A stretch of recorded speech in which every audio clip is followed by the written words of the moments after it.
चलो स्टूडेंट्स, आज हम डेप्रिसिएशन का एक न्यू कॉन्सेप्ट करेंगे and that is very very important concept. Most of the times इस पर बेस्ड क्वेश्चंस एग्जाम में पूछे गए हैं और इसमें कुछ चेंजेस भी आए हैं। तो जब चेंजेस आ जाते हैं तो फिर ये और भी ज़्यादा इंपॉर्टेंट हो जाता है। क्या चेंजेस आए हैं उसकी भी डिस्कशन करेंगे, पहले पोजीशन क्या थी उसकी भी डिस्कशन करेंगे।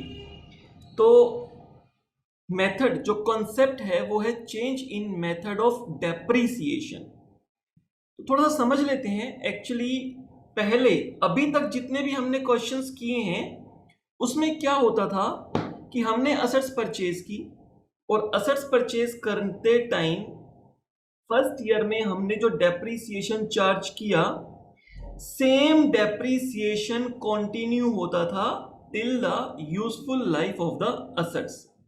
जब तक भी वो असेट्स चलनी है, जब तक भी डेप्रिसिएशन लगना है, सेम मेथड से ही डेप्रिसिएशन लगता था। अगर पहले स्ट्रेट लाइन मेथड लगा तो आगे भी स्ट्रेट लाइन मेथड ही लगता रहेगा और अगर पहले WDV लगा तो आगे भी WDV ही लगता रहेगा। ये तो हो गया कि मेथड चेंज नहीं हुआ, सेम मेथड रहा through out the useful life of the assets. But हम जिसकी बात कर रहे हैं वो हम ये बात कर रहे हैं कि हमने असेट्स परचेज की, उस पे से SLM मेथड लगा। पहले साल SLM मेथड, सेकेंड ईयर भी लग गया SLM मेथड, थर्ड ईयर भी लग गया SLM मेथड और आगे कहीं पर चलकर मेथड चेंज कर दिया। सेम असेट्स पर इनिशियली कुछ ईयर्स में हमने एक मेथड ऑफ डेप्रिसिएशन लगाया, मान लेते हैं SLM मेथड, और उसके बाद हमने सेम असेट्स पर डेप्रिसिएशन का मेथड चेंज कर दिया और उसके बाद WDV मेथड हम उसके ऊपर चार्ज करते रहे। ये हो गया चेंज इन मेथड कॉन्सेप्ट। या फिर पहले WDV मेथड लग रहा था और आगे कभी भी 1 साल 2 साल 3 साल 4 साल WDV लगता रहा और बाद में कहीं जाकर हमने SLM मेथड इस पर लगा दिया। तो हम बात कर रहे हैं अब इस पार्ट की कि अगर आगे चलकर डेप्रिसिएशन मेथड चेंज होता है तो उस टाइम पर उसका क्या अकाउंटिंग ट्रीटमेंट होगा। क्लियर? तो एटलीस्ट सबसे पहले हम ये चीज समझ गए हैं कि change in method of depreciation का मतलब क्या, राइट? चलो तो हम आगे चलते हैं, क्योंकि अभी इसमें रिसेंट कुछ चेंजेस आए हैं तो मैं पहले की पोजीशन भी आपके सामने रखता हूं और अभी जो चेंजेस आए हैं उसकी पोजीशन भी हम देखते हैं। डेफिनेटली अभी जो लेटेस्ट जो मेथड है हमें उसको फॉलो करना है, बट यस कि हमें एक बार जो पुराना मेथड था उसको भी समझ लेना चाहिए वो क्या था। तो मैं एक काम करता हूं, इसको मैं 2 पार्ट इसके बना देता हूं। एक को मैं बोल देता हूं ओल्ड मेथड, या ओल्ड मेथड नहीं बोलते क्योंकि जब डेप्रिसिएशन का मेथड चेंज होगा तो पहले वाले मेथड को मैं ओल्ड मेथड कहूंगा और बाद में जो डेप्रिसिएशन मेथड लगा उसको मैं न्यू मेथड ऑफ डेप्रिसिएशन बोलूंगा। तो इसलिए मैं इसको अभी ओल्ड और न्यू मेथड नहीं बोलता, मैं इसको बोलता हूं, एग्जाम्पल के लिए आप इसको न्यू और ओल्ड सिलेबस समझ लो एक तरह से। स्पेसिफिकली डेप्रिसिएशन के पॉइंट ऑफ व्यू से पहले जो आपके सिलेबस में था, from the point of view of depreciation, जो पहले हमारे सिलेबस में था वो क्या था और अब की पोजीशन क्या है। तो एक एग्जाम्पल से समझते हैं इसको हम कि पहले पोजीशन क्या थी। एग्जाम्पल में मैं एक असेट्स ले लेता हूं, दोनों ही केस चेंज इन मेथड के बारे में है, चाहे वो ओल्ड सिलेबस की बात मैं कर रहा हूं चाहे वो न्यू सिलेबस की बात कर रहा हूं, लेकिन मैं चेंज इन मेथड की ही बात कर रहा हूं। एग्जाम्पल मैं ले लेता हूं कि हमने एक असेट्स परचेज की है और ये असेट्स परचेज की है 1 जनवरी 2016 को।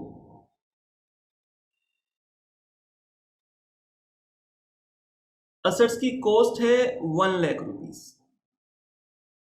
क्लियर? इसकी यूजफुल लाइफ जो है वो हमें क्वेश्चन में गिवन है 10 इयर्स,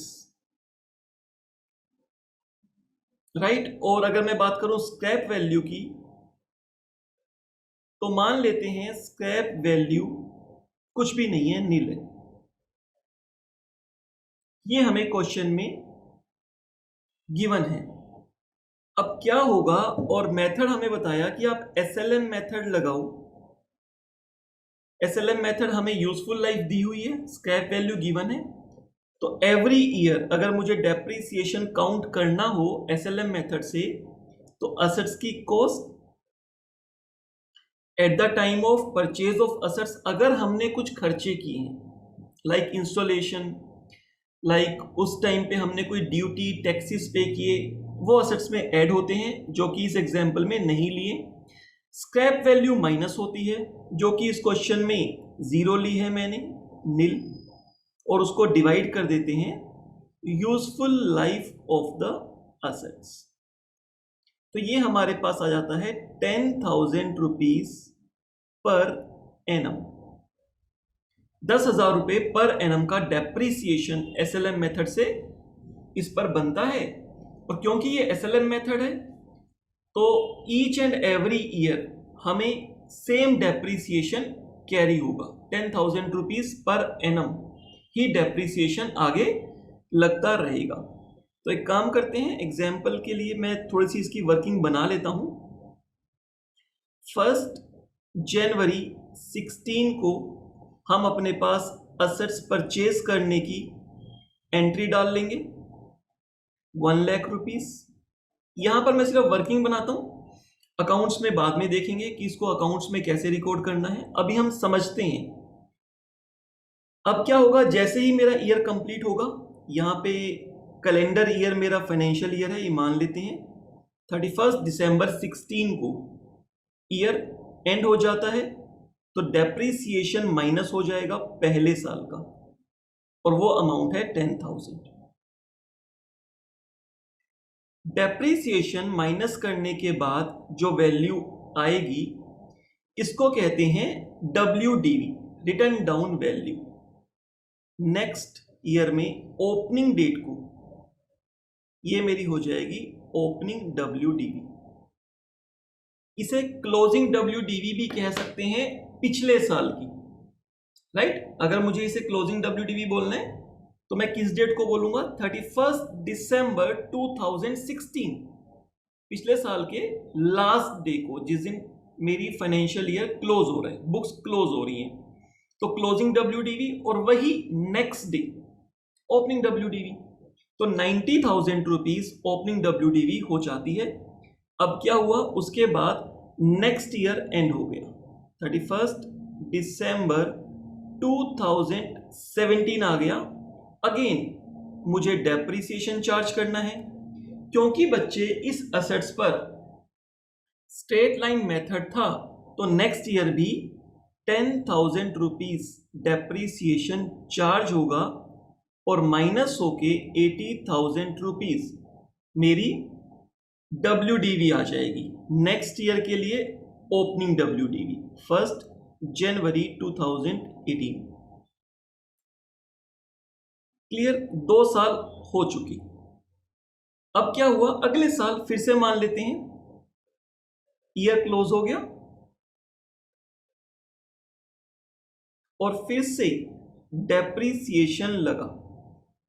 अगेन कितना डेप्रीसिएशन लगेगा, 10,000 रुपीज, और मेरे पास 10,000 माइनस करके जो WDV आएगी, वो WDV हो जाएगी 70,000 रुपीज, 70,000 रुपए। नेक्स्ट ईयर में ओपनिंग WDV 1119 को ओपनिंग WDV 70,000 रुपीज हो जाएगी। अब क्या हुआ, 3 इयर्स हो चुके हैं। वैसे अगर आप देखोगे तो इस असेट्स की यूजफुल लाइफ 10 इयर्स है, 10 सालों तक ऐसा चलेगा और 10 साल के बाद वैल्यू 0 हो जाएगी।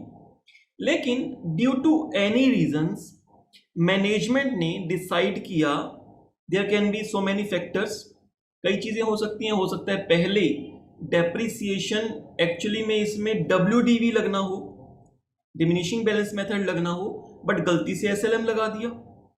तो मैनेजमेंट को जब पता चला तो मैनेजमेंट ने डिसाइड किया नहीं, अब इसको हम ठीक कर लेते हैं, अब हम कम से कम करंट ईयर में और आगे सही मेथड ऑफ डेप्रिसिएशन लगाते हैं, राइट। और भी कई रीजंस हो सकते हैं।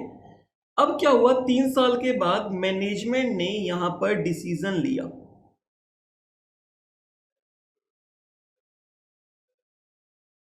प्रैक्टिकली बता रहा हूं, मैनेजमेंट ने डिसीजन लिया। क्वेश्चन में तो आपको कह देगा कि 3 साल के बाद मेथड ऑफ डेप्रिसिएशन चेंज करना है। मैनेजमेंट ने डिसीजन लिया कि इस पर WDV मेथड लगना चाहिए था, इस पे WDV मेथड लगना चाहिए था, और वो लगना चाहिए था 15% से। कुछ भी हो सकता है, 10% भी हो सकता है, 15 भी हो सकता है, 20 भी हो सकता है। मेन चीज क्या है, मेथड ऑफ डेप्रिसिएशन चेंज हो गया। सेम असेट्स पर पहले 3 साल डेप्रिसिएशन लगा SLM मेथड से, और आगे के लिए करंट ईयर में और आगे के लिए मेथड चेंज हो गया, WDV मेथड लग गया। अब अगर आप समझो, जो भी पिछले 3 साल जा चुके हैं, निकल चुके हैं, उसमें हमारे फाइनेंशियल स्टेटमेंट्स फाइनल हो चुकी हैं। बहुत सारे स्टैट्यूटरी कंप्लायंसेस होते हैं, वहां पर हम अपनी फाइनेंशियल स्टेटमेंट सबमिट कर चुके हैं। हमारे डायरेक्टर्स, हमारे शेयर होल्डर्स, हमारे ओनर्स, उनके पास हमारी फाइनेंशियल स्टेटमेंट्स पहुंच चुकी है पिछले 3 सालों की। बैंक्स को देनी थी तो बैंक्स में जा चुकी हैं, प्रोपोज इन्वेस्टर्स थे उनके पास जा चुकी हैं, पब्लिक डोमेन में जा चुकी हैं। मतलब ये कि अब हम पीछे जाकर अपनी फाइनेंशियल स्टेटमेंट्स को चेंज नहीं कर सकते, एडिट नहीं कर सकते।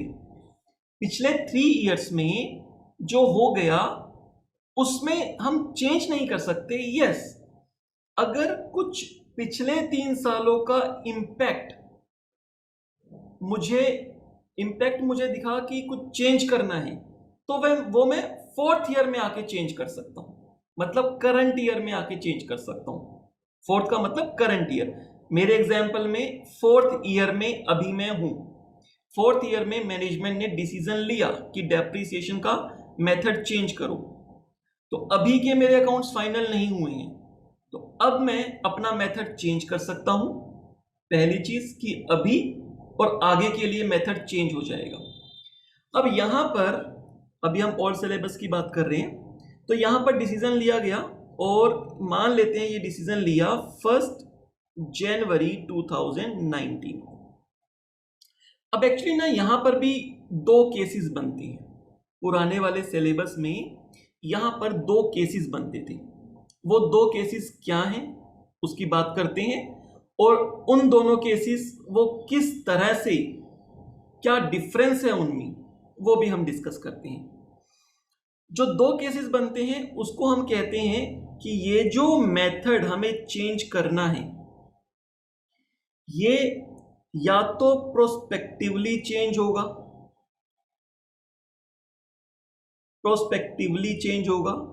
प्रोस्पेक्टिवली का मतलब हो गया current year and onwards. Prospectively change करने का मतलब यहां पर ये है, देखो चाहे प्रोस्पेक्टिवली हो या मैं दूसरे मेथड की बात करूंगा, दोनों ही केस में जो पीछे फाइनल हो चुका है उसमें ईयर में जाके एडिटिंग नहीं कर सकती, वहां चेंज नहीं होगा। बट यस, 2 केस हैं, एक है प्रोस्पेक्टिव और दूसरा है रेट्रोस्पेक्टिव। अभी मैं बात करता हूं अपनी, जो मुझे बात पूरी करनी है। सेकंड है रेट्रोस्पेक्टिव। रेट्रोस्पेक्टिव का मतलब होता है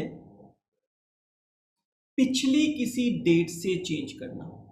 एक होता है कि आज से चेंज कर देना, करंट ईयर से, या फिर फ्यूचर डेट से, इसको कहते हैं प्रोस्पेक्टिव, और एक होता है पास्ट में, पीछे किसी डेट से चेंज करना।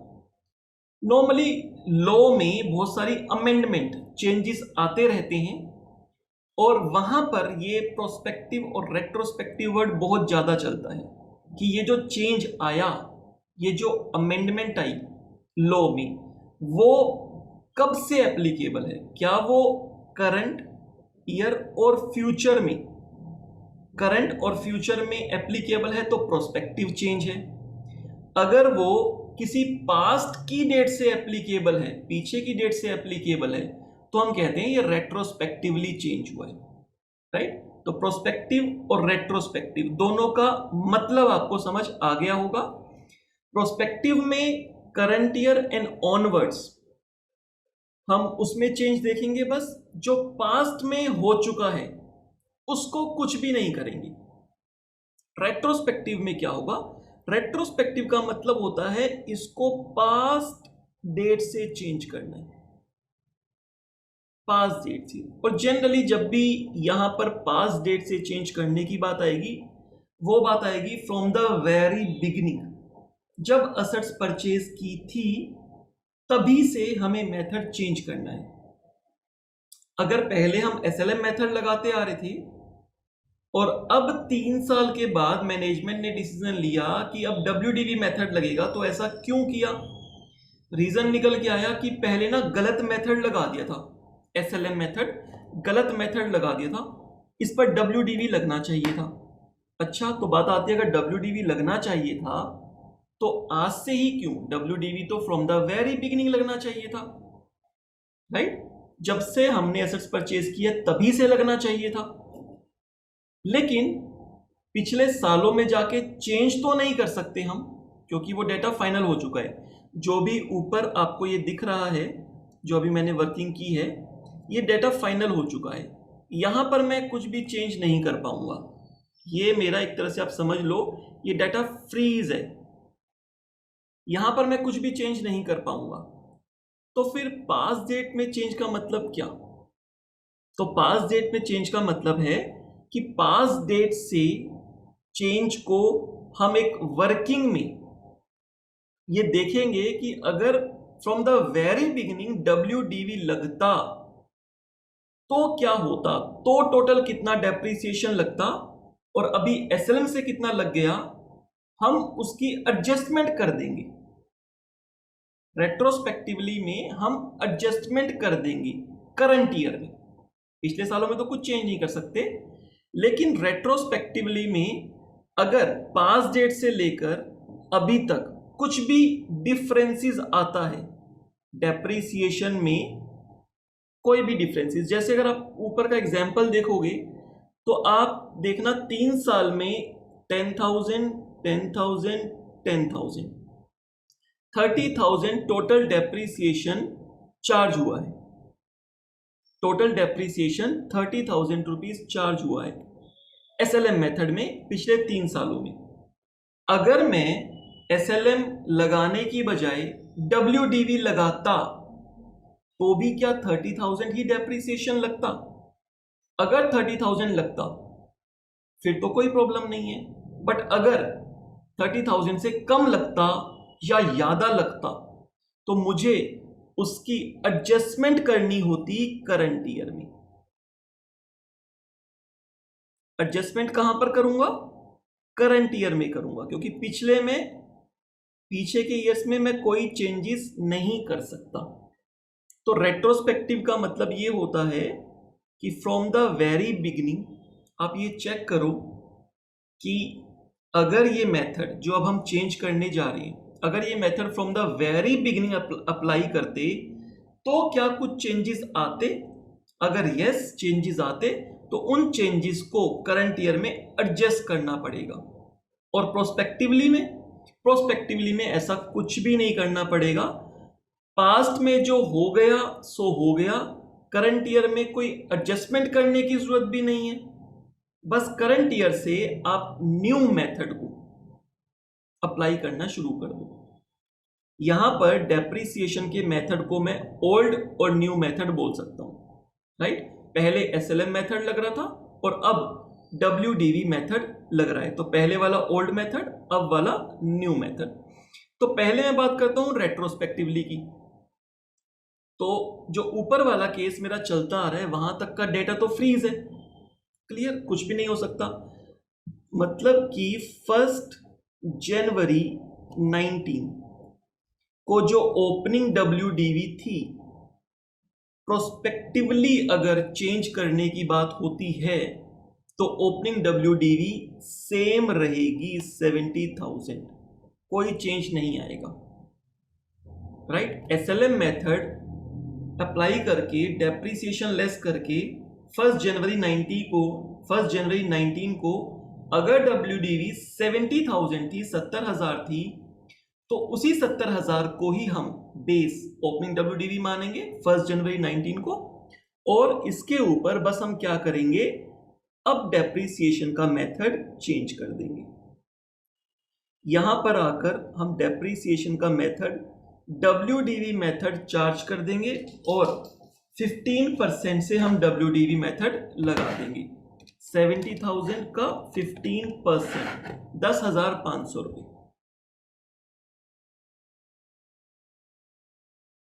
ये माइनस होगा और उसके बाद 1 जनवरी 20 को ओपनिंग WDV हो जाएगा 70,000 माइनस में 10,500, दैट इज 59,500। और उसके नेक्स्ट ईयर जब 31 दिसंबर 2020 को मुझे डेप्रिसिएशन लगाना होगा तो 59,500 पर मैं WDV मेथड चार्ज कर दूंगा, न्यू वाला मेथड 15%। तो हुआ क्या, अगर आप देखोगे प्रोस्पेक्टिवली में कहीं भी कोई भी प्रॉब्लम नहीं आई। अगर पहले 3 साल तक हमने स्ट्रेट लाइन मेथड लगाया और ओपनिंग WDV 70,000 थी, तो उसके बाद बस हमने अपना मेथड ऑफ डेप्रिसिएशन चेंज कर दिया, WDV मेथड ऑफ डेप्रिसिएशन हमने लगा दिया, और उससे क्या हुआ, जो हमारे पास 70,000 वैल्यू आई थी ओपनिंग WDV, उसके ऊपर हमने 15% चार्ज कर दिया, 15%, क्लियर। और आगे यही कंटिन्यू होगा, WDV 15% लगता रहेगा। लेकिन बात अगर हम करते हैं रेट्रोस्पेक्टिवली की, कि रेट्रोस्पेक्टिवली चेंज करना है तो क्या करना होगा, तो मुझे एक बार वर्किंग बनाकर देखनी होगी। अब यहां पर ये डेटा फिक्स्ड है, क्लियर, मैं पिछले सालों में जाके चेंज नहीं कर रहा, मैं बट एक वर्किंग बना के चेक कर रहा हूं कि अगर from the very beginning WDV लगता तो क्या होता, करके देखते हैं। 1 जनवरी 16 को असेट्स की वैल्यू होती 1 लाख रुपए। यहां पर मैं लिख देता हूं कि अगर WDV लगता फ्रॉम द वेरी बिगिनिंग, जो कि मैनेजमेंट ने 3 साल के बाद डिसीजन लिया कि WDV लगना चाहिए था 15%। अगर यही method from the very beginning लगता तो पहले साल मेरा डेप्रिसिएशन आता 15,000 रुपए, क्लियर, और ओपनिंग WDV हो जाता 85,000। नेक्स्ट ईयर 85,000 रुपीज पर 15%, 12,750, 12,750 का डेप्रिसिएशन लगता, और उसके बाद मेरे पास WDV आती 72,250।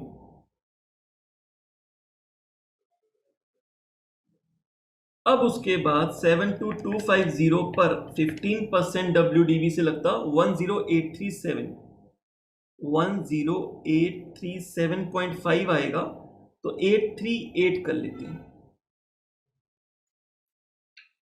72,250 माइनस 10,838, 61,412, 61,412। अगर SLM मेथड लगने की बजाय from the very beginning WDV method लगता तो आप एक चेंज देख पा रहे हो क्या आता, आप यहां पर देख पा रहे होंगे कि जो मेरी ओपनिंग WDV है वो चेंज होती। SLM मेथड में ओपनिंग WDV 70,000 रुपीज है 1 जनवरी 19 को, लेकिन अगर SLM मेथड नहीं लगा होता, शुरू से WDV लगा होता, तो ओपनिंग WDV 61412 आती। तो ये डिफरेंस किस चीज का है? डिफरेंस है डेप्रिसिएशन का, राइट? अगर मैं SLM मेथड की बात करूं तो SLM मेथड में 30,000 डेप्रिसिएशन लगा है, 1 लाख माइनस 30,000 और 70,000 वैल्यू आ गई है। ये देखो 10, 20 एंड 30, टोटल 30,000 डेप्रिसिएशन लगा, इसलिए 1 लाख माइनस 30,000 70,000 WDV होगी डेप्रिसिएशन लेस करके। अगर मैं बात करूं WDV method from the beginning लगा होता तो टोटल डेप्रिसिएशन कितना होता? तो हम इसको ऐड कर लेते हैं, 15,000, जो भी डिफरेंस आ रहा है वही होगा, 12,750 प्लस 10,838, 38588। टोटल डेप्रिसिएशन यहां पर लगता 38588। कितने का डिफरेंस आ रहा है? डिफरेंस आ रहा है 8588 का। यही डिफरेंस तो यहां पर आ रहा है, 70,000 माइनस 61412, 8588 का। ये किस चीज का डिफरेंस है? डेप्रिसिएशन का ही तो डिफरेंस है। SLM में डेप्रिसिएशन 30 लगा, इसलिए वैल्यू 70,000 है। WDV में 38,588 डेप्रिसिएशन लगता, इसलिए WDV 61412 आती। तो बात आती है, अगर हम रेट्रोस्पेक्टिवली मेथड की बात कर रहे हैं, तब तो हमें कुछ भी वर्किंग करने की जरूरत ही नहीं थी कि WDV लगा होता तो क्या होता, कुछ नहीं करना था। जो 70,000 की मेरी ओपनिंग WDV है 1 जनवरी 19 को, जिस ईयर में मैनेजमेंट ने डिसीजन लिया मेथड चेंज करने का, मैं 70,000 रुपीज को ही अपनी ओपनिंग WDV मानते हुए, कुछ भी चेंज किए बिना, इसी को अपनी ओपनिंग WDV मानते हुए आगे से करंट ईयर और आगे से मेथड को चेंज कर देता। क्लियर? तो जो मैं डेप्रिसिएशन कैलकुलेट करता वो किस पर करता? 70,000 पर ही। मेरे क्वेश्चन में जो ओपनिंग WDV ऑलरेडी निकली हुई है उसी पर करता। लेकिन रेट्रोस्पेक्टिवली में कुछ चेंज आएगा। अगर रेट्रोस्पेक्टिवली चेंज होता तो हम ये कहते कि यहां पर 1 जनवरी 19 को ओपनिंग WDV 70,000 होती ही नहीं, ये ओपनिंग WDV होती 61412। ये बेसिकली डिफरेंस है। प्रोस्पेक्टिवली में ओपनिंग WDV 70,000 ही लेते, लेकिन रेट्रोस्पेक्टिवली में पीछे कुछ चेंज नहीं करते, लेकिन पीछे का इफेक्ट देखते कि पहले से ही WDV लगता तो क्या डिफरेंस आता। और डेफिनेटली 3 सालों के बाद ओपनिंग WDV चेंज होती, और जो WDV चेंज होती हमें उसको बेस मानना होता कि 61412 WDV होती।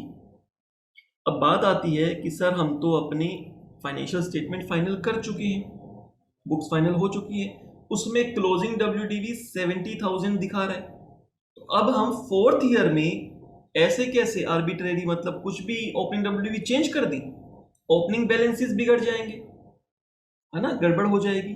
तो ऐसे चेंज नहीं होंगे, एक जर्नल एंट्री, एक एडजस्टमेंट एंट्री करनी पड़ेगी, उससे ये चेंज होगा। और वो एडजस्टमेंट एंट्री डिपेंड करता है कि डेप्रिसिएशन जो ऑलरेडी लग चुका है SLM मेथड में 30,000, अब अगर WDV मेथड शुरू से लगता तो डेप्रिसिएशन कम लगता या ज्यादा लगता। जैसे हमारे वाला केस है, हमारे वाले केस में ये निकल के आया कि SLM मेथड से 3 सालों में 30,000 डेप्रिसिएशन लगा है एक्चुअली में, बट लगना कितना चाहिए था? 30,000 लगा है, और लगना कितना चाहिए था अगर उसकी बात करें तो लगना चाहिए था 38,588। तो 8,588 इतना डेप्रिसिएशन और लगना चाहिए था। तो हम क्या करेंगे, अपने पास एक एडजस्टमेंट के लिए जर्नल एंट्री कर लेंगे, और वो एडजस्टमेंट के लिए जर्नल एंट्री हमारे पास क्या हो जाएगी, एडिशनल डेप्रिसिएशन लगाना है 8,588 रुपीज का। तो एंट्री हम अपने पास, अगर नॉर्मल केस बताऊं तो नॉर्मल केस में डेप्रिसिएशन लगाने की एंट्री क्या होनी चाहिए, एंट्री होनी चाहिए depreciation account debit to assets account. ये एंट्री हमारे पास होनी चाहिए जनरली डेप्रिसिएशन लगाने की। लेकिन एक चीज का आपको ध्यान रखना है, ये करंट ईयर का डेप्रिसिएशन नहीं है। अगर करंट ईयर में डेप्रिसिएशन लगाना होता है तो हम ये एंट्री करते हैं, लेकिन ये तो प्रीवियस ईयर, पिछले 2 साल 3 साल, पिछले कुछ सालों का डेप्रिसिएशन है जो हमें करंट ईयर में करना है। अगर मैं करंट ईयर में इसको डेप्रिसिएशन अकाउंट लिख दूंगा तो क्या होगा, जो करंट ईयर का डेप्रिसिएशन लगेगा, करंट ईयर के फाइनेंशियल ईयर एंड पर भी तो डेप्रिसिएशन लगाओगे करंट ईयर का, तो वो और ये डेप्रिसिएशन दोनों सेम हो जाएंगे, पता ही नहीं चलेगा। ऐसा लगेगा कि जो प्रीवियस ईयर का डेप्रिसिएशन की आपने डेप्रिसिएशन अकाउंट एंट्री की है वो करंट ईयर के डेप्रिसिएशन से मिक्स हो जाएगी, मर्ज हो जाएगी, तो लगेगा करंट ईयर का डेप्रिसिएशन बहुत ज्यादा है। तो ऐसे केस में जब भी कोई प्रीवियस ईयर का एक्सपेंस या इनकम हमें लेटर, बाद में फ्यूचर ईयर्स में पता चलती है, तो हम उसके लिए यूज करते हैं profit and loss adjustment account. तो यहां पर हम करेंगे प्रॉफिट एंड लॉस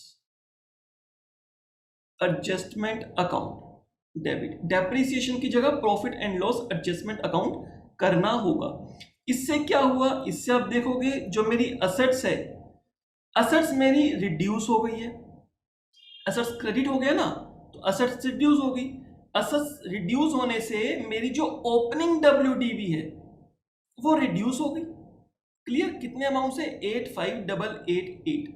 इससे मेरी ओपनिंग डब्ल्यूडीवी रिड्यूस होकर 61,412 हो गई। जैसे मैंने ये एंट्री डाली तो मेरी ओपनिंग डब्ल्यूडीवी 70 से 70,000 से 61,412 हो गई।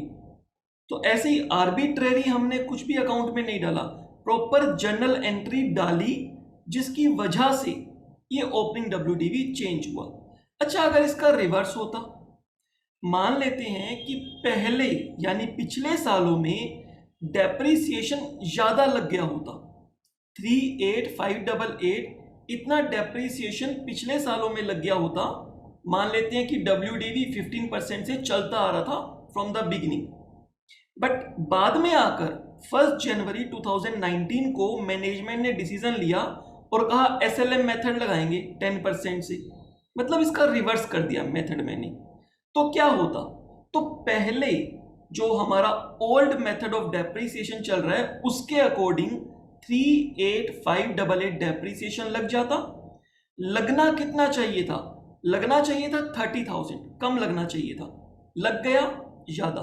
तो ऐसे केस में क्या करना होगा, ये जो आपकी एंट्री है ये एंट्री रिवर्स हो जाएगी। अब मुझे असेट्स की वैल्यू इंक्रीज करनी होगी, क्योंकि उस केस में असेट्स की ओपनिंग डब्ल्यूडीवी 61,412 आ रही होगी और मुझे चाहिए होगी 70,000। तो मैं क्या करूंगा, एक एंट्री और कर दूंगा, और वो एंट्री क्या होगी, assets account debit to same profit and loss adjustment account.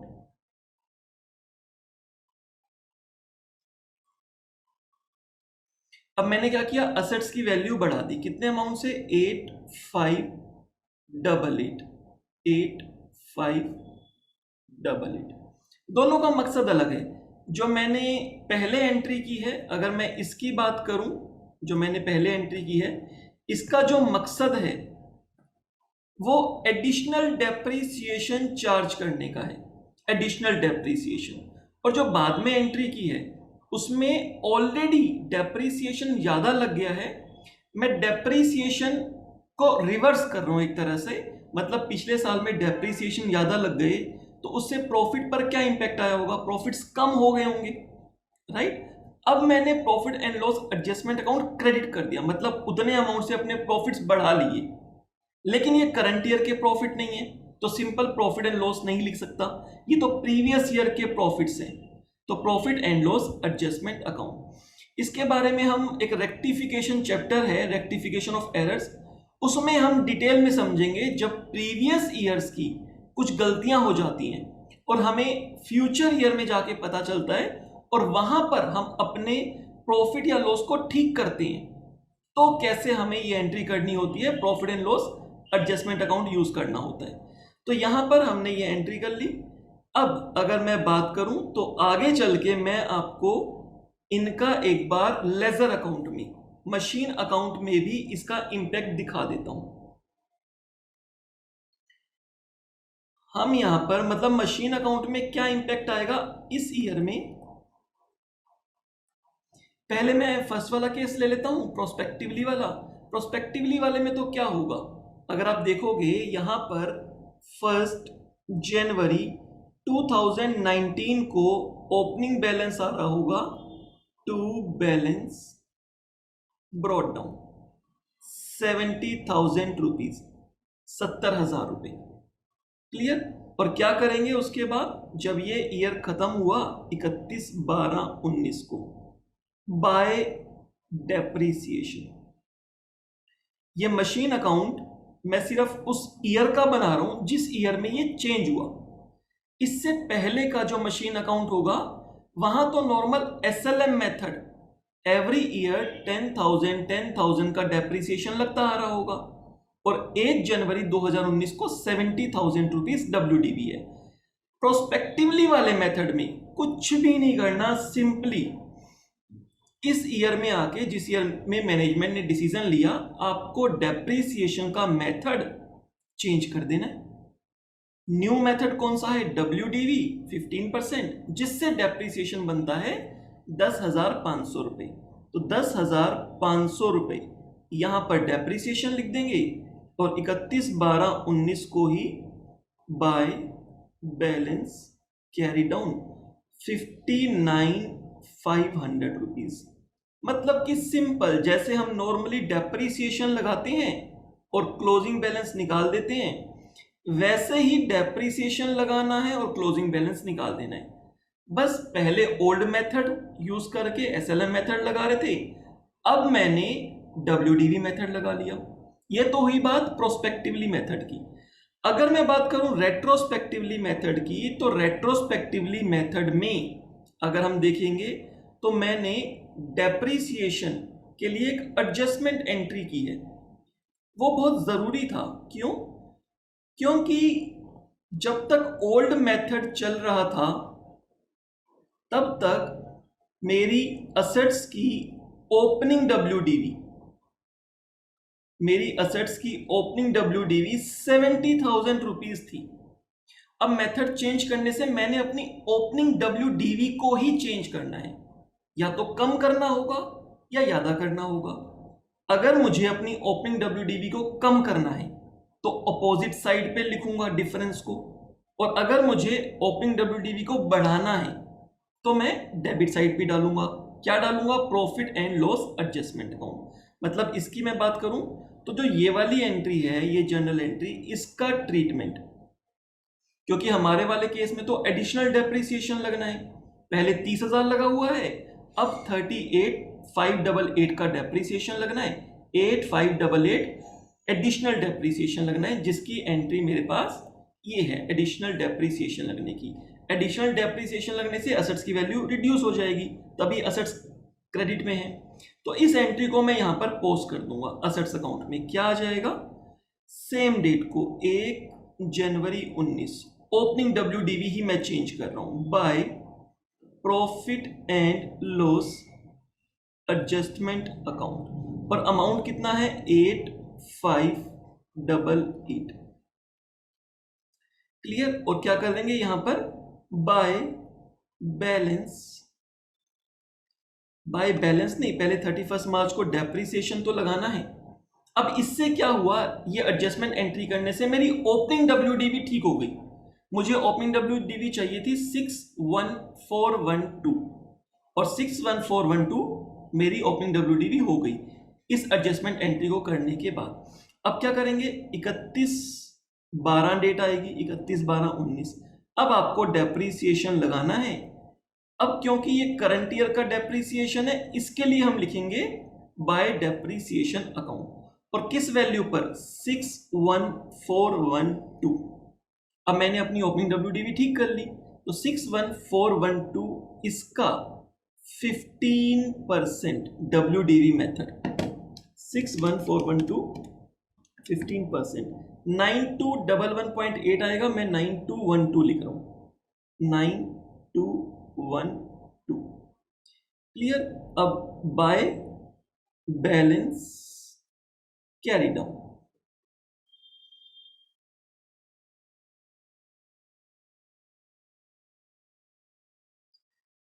$70,000 minus 8588 जो एडिशनल डेप्रिसिएशन लगा, जिससे कि ओपनिंग डब्ल्यूडीवी 61412 बन गई और करंट ईयर का डेप्रिसिएशन 9212, 52200 आ जाएगा। ये 52200। तो प्रोस्पेक्टिवली वाले मेथड में कुछ भी चेंज नहीं हुआ। जिस ईयर में मेथड चेंज किया उस ईयर से ओपनिंग डब्ल्यूडीवी को मैंने बिल्कुल भी नहीं छेड़ा। ओपनिंग डब्ल्यूडीवी जो जैसी चलती आ रही थी वैसी ही है, पीछे जो गलतियां हो गई प्रोस्पेक्टिवली मेथड में। और करंट ईयर में, जिस ईयर में डेप्रिसिएशन का मेथड चेंज किया, बस उस ईयर का डेप्रिसिएशन न्यू मेथड के अकॉर्डिंग लगा दिया। बेस क्या लिया, ओपनिंग डब्ल्यूडीवी, जिसको कोई चेंज नहीं किया, प्रोस्पेक्टिवली मेथड। अगर मैं बात करूं रेट्रोस्पेक्टिवली मेथड, तो रेट्रोस्पेक्टिवली मेथड में जो मेरी ओपनिंग डब्ल्यूडीवी आई है पुराने मेथड लगाकर, उसको मैंने एक्सेप्ट नहीं किया। मैंने कहा ये नहीं चलेगा, गलती हो गई है, रेट्रोस्पेक्टिवली ठीक करना है, फ्रॉम द वेरी बिगिनिंग ठीक करना है। जब असेट्स परचेज की थी तो पहले तो ओपनिंग डब्ल्यूडीवी ही कुछ और आएगी, उसको चेंज करो। और मैंने वर्किंग की तो पता चला ओपनिंग डब्ल्यूडीवी 61412 आनी चाहिए, यानी कि कम आनी चाहिए। क्यों कम आनी चाहिए, क्योंकि डेप्रिसिएशन ज्यादा लगना चाहिए था। डब्ल्यूडीवी एट द रेट 15% से ज्यादा लगना चाहिए था, 38588 लगना चाहिए था, लगा है 30,000। तो अब मुझे एडिशनल डेप्रिसिएशन और लगाना पड़ेगा ताकि मेरी ओपनिंग डब्ल्यूडीवी ठीक हो जाए। तो एडिशनल डेप्रिसिएशन की मैंने एक एडजस्टमेंट एंट्री की, प्रॉफिट एंड लॉस एडजस्टमेंट के नाम से। चाहे बढ़ानी हो चाहे कम करनी हो, दोनों के लिए profit and loss adjustment account he use करेंगे हम। एडिशनल डेप्रिसिएशन लगाना है तो क्रेडिट साइड पे लिखोगे, और अगर डेप्रिसिएशन पहले ज्यादा लग गया था, कम करना है, असेट्स की वैल्यू बढ़ानी है, तो डेबिट साइड पे लिख दोगे। क्लियर। और ईयर एंड पे जो आप डेप्रिसिएशन कैलकुलेट करोगे, वो जो आपकी नई डब्ल्यूडीवी आई है, नई ओपनिंग डब्ल्यूडीवी आई है, जैसे 70,000 माइनस 8588, 61412 मेरे पास नई डब्ल्यूडीवी आई है, तो इसलिए मैंने इस वैल्यू पर कैलकुलेट किया।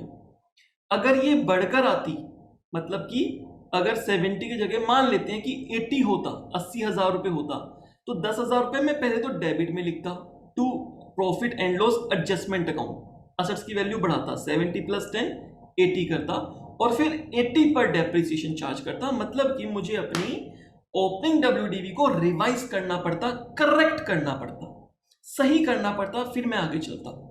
पिछले की गलतियों को इस साल में पहले सही करता, फिर आगे चलता, और सही करने पर ओपनिंग डब्ल्यूडीवी चेंज हो जाती, और सही नहीं करना हो प्रोस्पेक्टिव मेथड तो ओपनिंग डब्ल्यूडीवी सेम रहेगी।